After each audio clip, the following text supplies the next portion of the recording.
Hello my dear friends, you're on the Military Summary channel, and today we will discuss the situation in Ukraine on the 22nd of September. Today we have a lot of dates, so let's start. And of course we can say that the front line is starting to move. And to tell the truth, the front line started to move not in Russian favor. Now let's start with Kherson district, with this one. Just before I start, today is the silence day, we can say. Tomorrow referendums are going to start. So this day, this evening is very important of local time. It's very important because the next, I believe, 12 hours is going to determine the referendums and how the situation is going to develop on the territory that is under Russian control.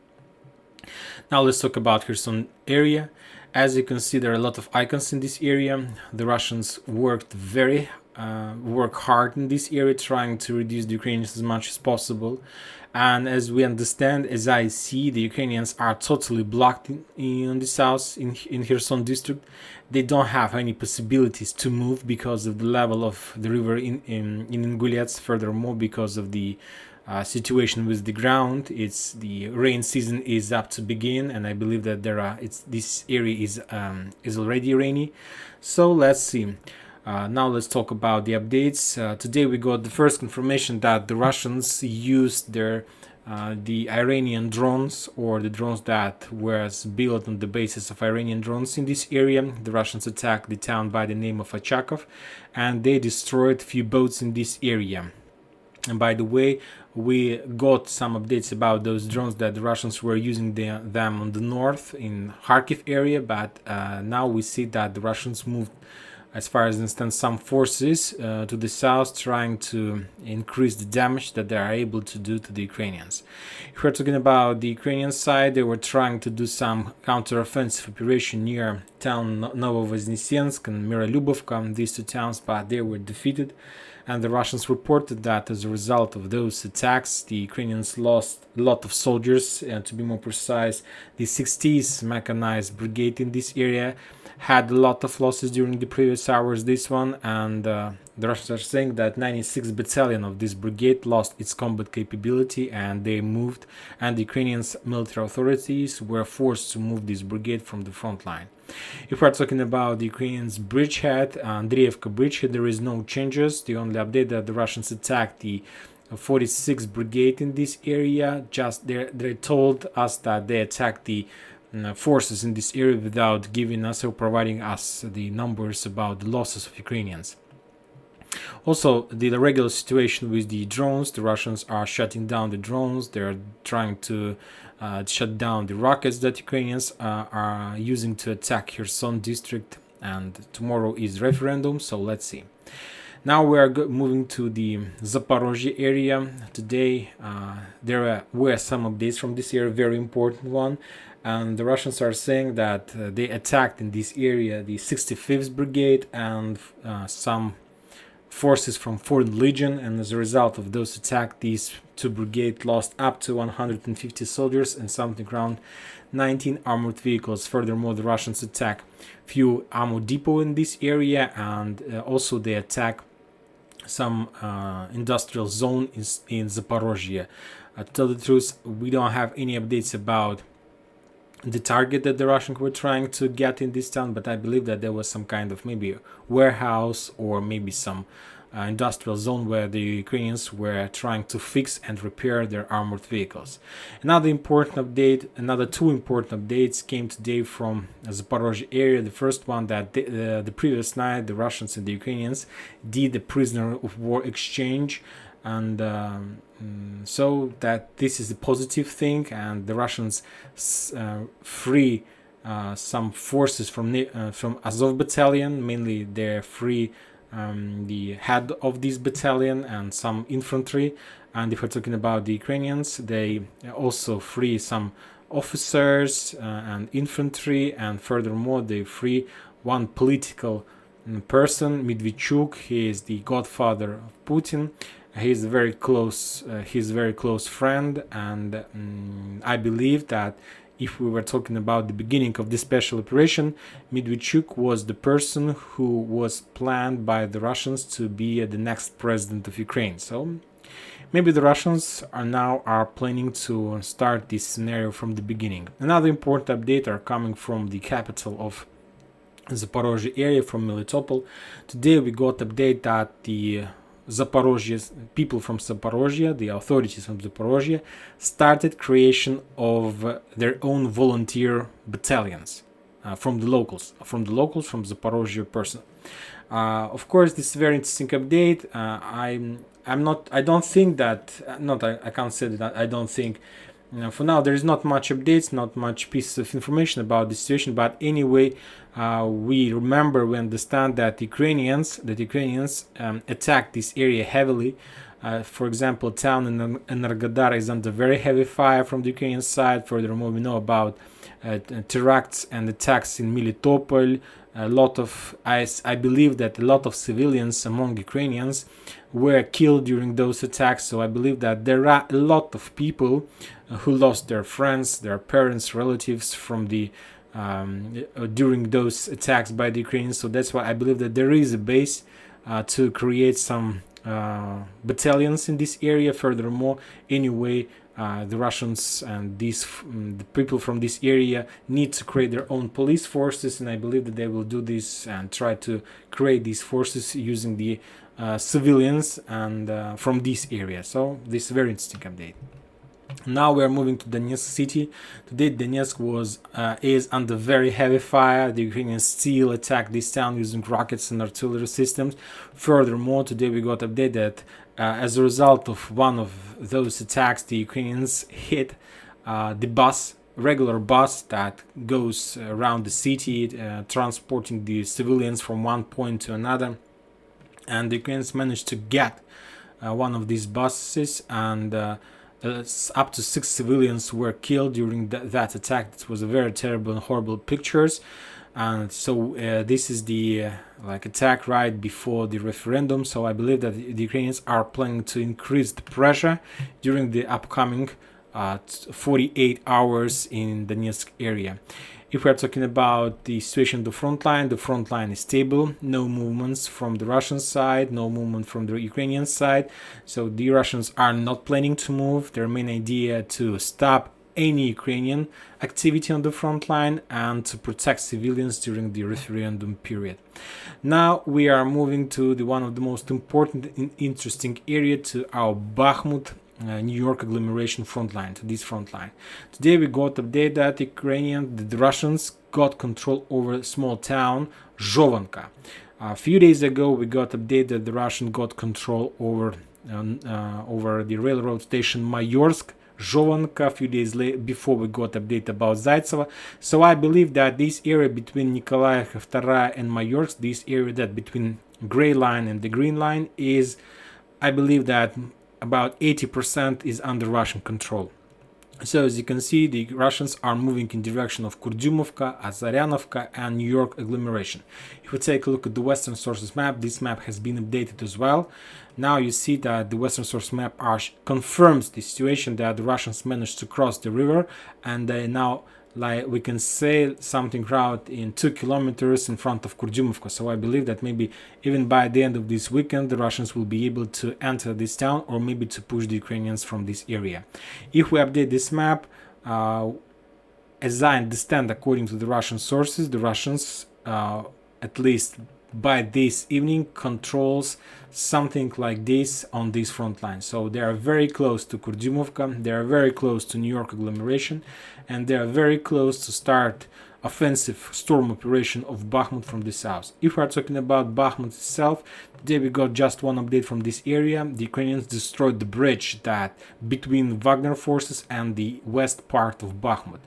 If we take a look at this map, the Ukrainians destroyed this bridge. So I believe that a few days ago we got update that Wagner forces managed to establish control over this part of Bakhmut and the towns around Bakhmut. So I believe that they managed to develop their bridgehead in this area, and now the Russians is right in front of this river. I'm not sure that the Russians, or at least the Russians, are also saying this, that they're not planning to continue storming Bakhmut in front from this area. Now they will wait for some progress from the south, and of course they still wait for some progress in the north. But if we're talking about the north, the story from the north is not so pleasant as the story in the south and the middle part of Bakhmut. Now let's talk about the area between Siversk and Soledar. Situation is very interesting on this front line, very interesting, and today we got a lot of very interesting updates from the Ministry of Defense of Russian Federation. First of all, they mentioned that they attacked some position of 1st Tank Brigade near a town by the name of Veselaya. This one. Just keep in your mind, Tank Brigade near town Veselaya, 1st Tank Brigade. If we take a look at the map of this position, we won't be able to find, maybe that, yes, the Ukrainians moved Tank Brigade in this direction in July, according to this update, on 19th of July. So the Russians attacked this Tank Brigade near town Veselaya.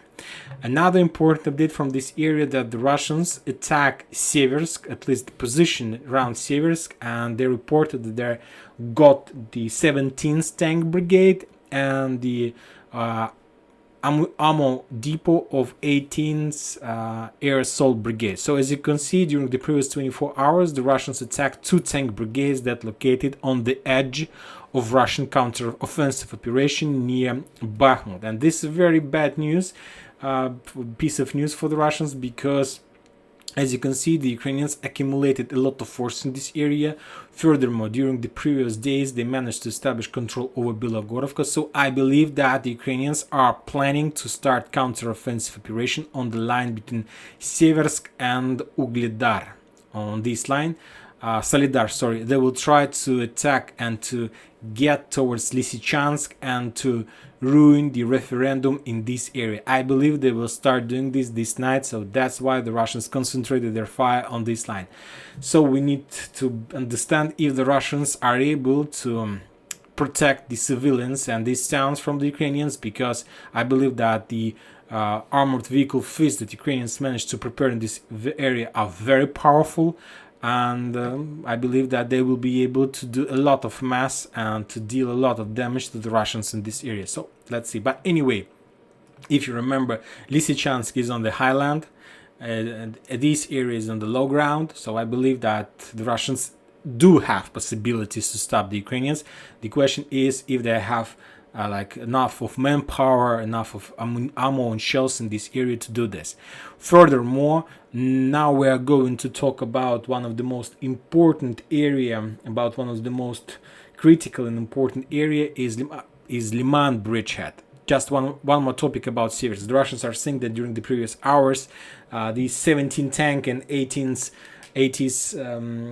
Air Assault Brigade lost around 90 soldiers and 15 armored vehicles in this area. Now we're moving to Liman area. As you can see, the Russian sources map has been updated.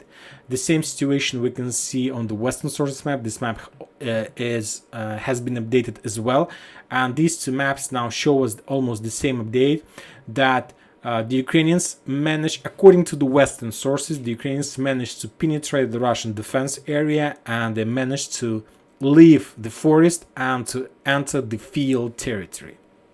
This is according to the Western sources.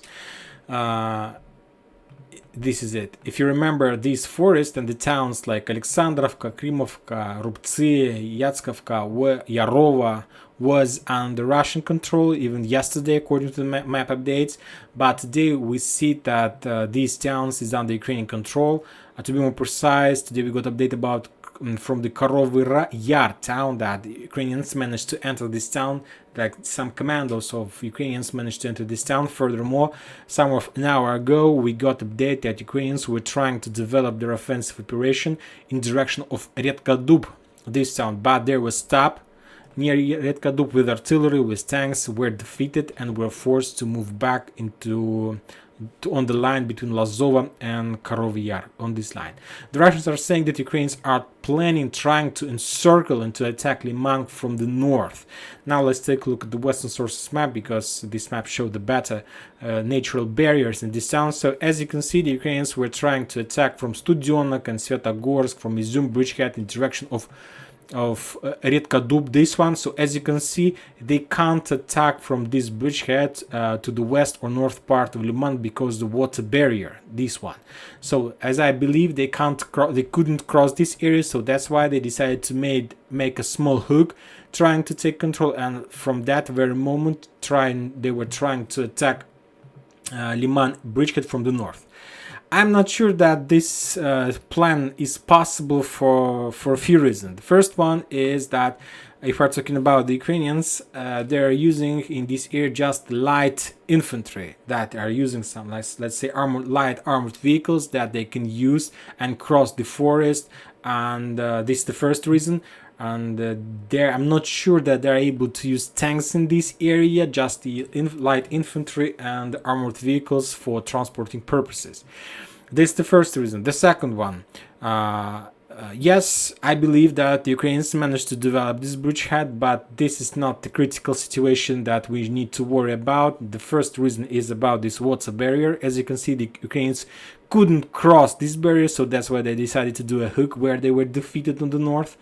And the second one, if we take a look at the map of this position, you're gonna see that this area is under responsibility and under defense of 1st Guard Tank Army, Russian army, and the 19th Tank Division. So it's very heavy and armored vehicle groups, tank groups. So I believe that this is the reason why the Russians decided to leave the south and to force the Ukrainians to move the forest area where they're under very nice protection from tank attack, from artillery attack, from aircraft attack, and the Russians decided to move back to the north, trying to prepare defense line on this area. The one side of their defense line is the natural barrier, and the second one is the north fields. And now the Ukrainians, if they want to develop their offensive operation, they need to come out from forest and to use the open fields to attack Redkadub. And for these purposes, they need to spend a lot of time on the open field. And as we understand, the open field is the best target and aim for the Russian tanks and Russian artillery.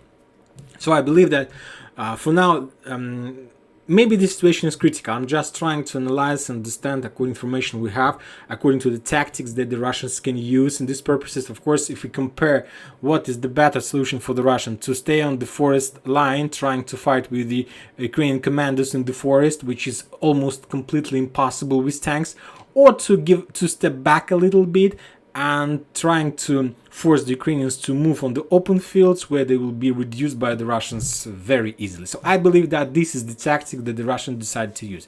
Furthermore, if you can see, the Russians are still in Liman, in Drobyshevo, because these towns like Liman, Drobyshevo, Yampol is under responsibilities of infantry, Russian volunteers, and they're special forces, Russian, so they're still there, and they're not allowing the Ukrainians to move from the forest. So that means that the Russians understand the value of Liman, Yampol, and Drobyshevo in this situation, and I believe that for now and we got some updates from this area, and more updates are saying that the Russians still hold and keep this area. So I believe that situation is not critical, situation is difficult, because the Russians are always under very heavy pressure, but anyway, the situation is under control. But now let's talk about one more time about Siversk and about Vysole. Just 5 minutes ago, I told you that the Ukrainians managed to accumulate another tank feast in this area, and the question is, where are they planning to use this feast? Or to attack in direction of Liman, or with help of, let's say, using the Bilogorovka to cross the Siversk and Donetsk river in the back where the Russians were defeated in May, if you remember, and to attack Kremenaya using these small roads, these electricity lines in these forests, trying first to cut Liman from Kremenaya, from this railroad, and trying to get Kremenaya from this area. Because if we're talking about Ukrainians, they do have possibilities of doing this, because Kremenaya is in the forest, and the previous experience told me that Ukrainians are very experienced and successful in forest battles, because the Russians they try to avoid fighting forest after very negative experience near Izum bridgehead, near this Sherwood forest, and so on. And if we are talking about this area, there is no way to retreat for the Russians. They will have to give a battle in this town Kremina, because I believe that they're not planning to lose this area for many reasons. The first one, because this Kremina is the part of LPR, tomorrow's referendum, and how can we imagine the situation when tomorrow's referendum and the Russians are leaving the territory they came to liberate? So it's impossible. So that's why the Russians will stand in this town no matter the losses they might have during the Ukraine counteroffensive operation. But now we're moving back to this Liman bridgehead. As you can see, we discussed the situation. I tried to provide you like my understanding of the Russian retreat in this area, and I believe that the thing that I told you is correct, because to attack Liman bridgehead, Kremina bridgehead, is a useless waste of time if you are not attacking the Russians on this bridgehead from Kupyansk or Dvorechye, from these areas. So the best solution, of course, the best picture is to attack the Russians from the north, to attack the Russians from Liman, and to attack the Russians from Siversk bridgehead. So like 3 attacks, trying to split the Russians, trying to cut their supply roads, try to make panic and disorganization on their defense orders. But the thing is that the Russians are pretty successful on the line between Dvorechye and Kupyansk. If we take a look at the Russian sources map, we're gonna see that Kupyansk is in the gray zone according to the Russian sources, and we got a lot of confirmation about that Ukrainians do have possibility to enter Kupyansk, to walk there. There are no Russians, there are just some combat. The Russians are sending their commandos there, the Ukrainians are sending their commandos there, and there's like something like a video game where the Russians and Ukrainians are trying to get to capture and to get each other. If we are talking about Dvorechye, today the Russians reported about the fact that Ukrainians are still tries to cross this river to penetrate the Russians in this area, but all their attempts were spotted and the Ukrainians were defeated. Few Russian sources were saying that Ukrainians managed to cross this river, and from this side they managed to establish some bridgehead along the river in direction of Kupyansk, and some sources are saying that there have some connection between these two towns, but I believe that it's just connection of commandos used through this forest. So the Russians are saying that as a result of the previous attack on this area, the Ukrainian lost around if we're talking about the 93rd Mechanized Brigade that was attacked near town Monachivka, this town, like the rotation, the reserves area where the Ukrainians have some reserve, and they're sending them or in direction of Kupyansk or in direction of Dvorechye. So the Russians attacked this brigade there, and this brigade lost around 100 soldiers and 20 armored vehicles, and that's a lot in this area for many reasons, and one of them is that it is very difficult to move forces to this bridgehead because of so you can move your forces towards, let's say, Grushevka, and after that you need to use local roads to move reinforcements to the south, to Dvorechye. So the situation is not very good for the Ukrainians. Furthermore, the Russians reported that they attacked 14th Mechanized Brigade in this area, and this brigade lost around 30 soldiers and 6 armored vehicles. The Russians are saying that they attacked this brigade during the failed attempt of crossing Oskol River in direction from Dvorechye, in direction of Griniakinovka and so on, but the Ukrainians were defeated. So as you can see, without this attack on the north, the south attack, of course the Ukrainians can achieve some success, but to have a very nice success, significant success in this in Kharkiv area, north DPR area, they need to have success near Kupyansk and Dvorechye. But for now the Russians are keeping this area, holding this area, and they're not allowing the Ukrainians to achieve success on this bridgehead. Furthermore, as you can see, the Ukrainians continue shelling towns on the Russian territory. there is like updates about the taking of Dvoluchne, and as you understand, if I take a look at the map, you're gonna see that this town is like a railroad station, or the road that connects the Russian Federation with the south of Ukraine. And as you can see, the Russians do have possibility to bring a lot of forces, reinforcement, to keep this area. But let's follow this situation, because I'm not saying that the Russians will stand and keep their position. I can't tell you, but anyway, the only thing that I can tell that Ukrainians do have chances to penetrate the Russian defense in this area and to develop their bridgehead on this area and to enter LPR from the north. And of course, there are still a lot of places where the Russians can build their defense line on this river, then on this river. But anyway, this is not a very good situation for the Russians if they will lose the battle for, let's call it Oskol River bridgehead. So tomorrow referendums are, so we'll see, and let's see what's going to be tomorrow, because tomorrow is one of the most important days, and the most important thing, what do the Ukrainians can do in this situation. And that's it for today. Military Summer channel reminds you to condemn any violence in Ukraine. Thank you for watching. Subscribe to my channel, put your likes, join my Patreon, and have a good day. Bye bye.